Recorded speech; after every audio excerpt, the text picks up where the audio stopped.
Hey everyone, welcome back to the Pantry Reset. Today's quick tip is all about sunflower seeds.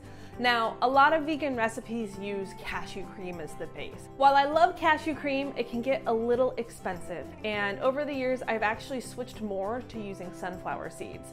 The sunflower seeds are a little easier to find, a little cheaper, and I love the flavor of the sunflower seeds in a lot of the vegetable heavy dishes I make. Best of all, the sunflower seeds puree into a beautiful cream just as well as the cashews do. To make the sunflower cream, soak about a cup of sunflower seeds in filtered water up to 2 hours. You want the sunflower seeds to be nice and soft before you puree them.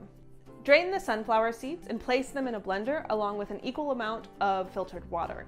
So if you use 1 cup of sunflower seeds, use about 1 cup of water. Puree until the cream is smooth. Store the sunflower cream in the refrigerator for up to 5 days and use in place of cashew cream, or make your own dips, spreads, sauces, or even dressings. I also like to mix my sunflower cream with some of the other components I have on hand, like harissa or romesco sauce. Anything that can add a nice flavor, then you can use that sunflower cream as a base for so much. Be sure to check back tomorrow for the next video in the series, and as always, if you happen to make a recipe or try one of the tips, snap a picture and share it on Instagram with the hashtag #PantryPower. I'll be checking that hashtag all month long to see what you guys are making with your pantry ingredients and sharing on social media. Thanks for tuning in and happy cooking!